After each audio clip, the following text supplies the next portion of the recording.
So for my Genius Hour project, I decided to focus on speech-language disorders and learning. My project proposal question was, how do speech-language disorders affect learning? The definition of a speech-language disorder is a condition in which a person has a problem articulating or creating proper sounds. I wanted to focus on this because in my career, I want to be a speech pathologist, and I think it's important to understand now, while I'm getting my education and earning my undergrad, how exactly these disorders can affect learning, especially in elementary school kids. Common examples of speech disorders include stuttering, which I'm sure everyone's heard of, but stuttering is talking with continued involuntary repetition of sounds, especially initial consonants.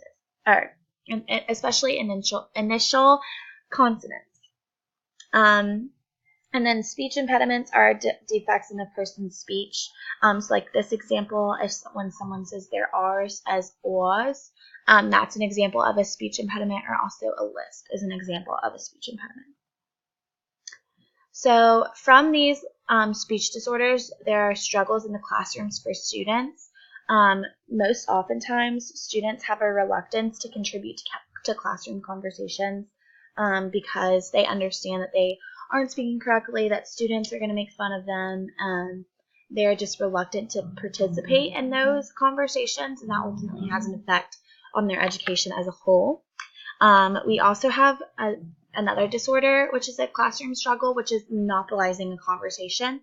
That could be in a classroom setting or just with friends, but overall, it just has a severe impact on the educational quality of a student's learning, and then their social roles in school and how people other students perceive them in the classroom. So students who have speech disorders often have problems with learning. Speech disorders make learning often very difficult, and so students get frustrated with the fact that it's taking them longer than other students, and other students are recognizing these disorders, and they tend to have negative feelings towards school itself, and then the school environment, teachers, just other hostile feelings that just really severely impacts their education negatively. So the statistic here states that 9% of elementary school students have speech disorders. And so if all of those kids were to resent school because of their speech disorders, we would have a large problem with dropout rates, things like that. So we need to focus on getting these kids with communication disorders the help they need. So an important aspect is how teachers can help. Teachers can provide effective and positive feedback for students quickly, so they can practice learning the right way and not the wrong way. So when a student, oftentimes who has a speech disorder, doesn't understand that they're saying their R's, kind of like a W. So if a teacher was able to call that out, help them understand and help them practice the right way, they're not going to be practicing the wrong way and understanding. And like I said, this isn't necessarily the role of a teacher, but when you are becoming a teacher, you are taking on the situations of every student in the classroom, and this is a way that they can help. Teachers' relationship with students is important in all aspects of school, but especially in regards to those students who have speech disorders. They should be able to feel like they can talk to their teacher, they can ask their teacher for help, and that they have a good relationship so that they can trust their teacher and know that they are getting the help that they need, like I said, so that they don't resent school and aren't a part of those 9% of children that have speech disorders that could possibly resent school because having a speech disorder and learning is so frustrating.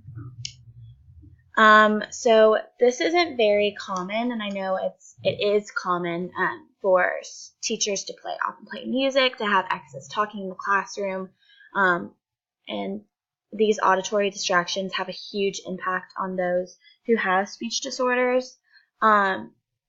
Reducing these auditory distractions allows students to hear themselves speaking when they are making mistakes, when they are working on pronouncing things correctly, articulating correctly. Reducing those auditory distractions really allows for them to focus on that and to correct their speech.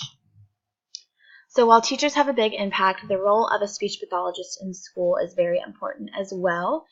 So speech-language pathologists work to prevent, assess, diagnose, and treat speech, language, social communication, cognitive communication and swallowing disorders in children and adults. Every school in the county, from where I came from, had at least one speech pathologist that worked with the students who needed it.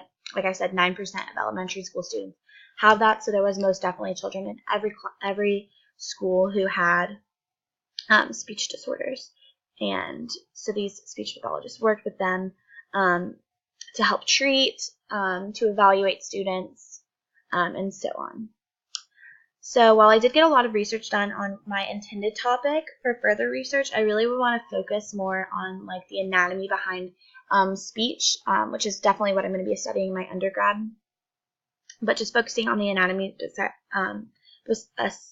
behind speech, as well as speech impediments in older people, would be a great focus, as well as speech disorders for those who have traumatic brain injuries such as stroke, other things, concussions that left them unable to speak. I would love to be able to research how speech pathologists work and how speech disorders affect them as a whole.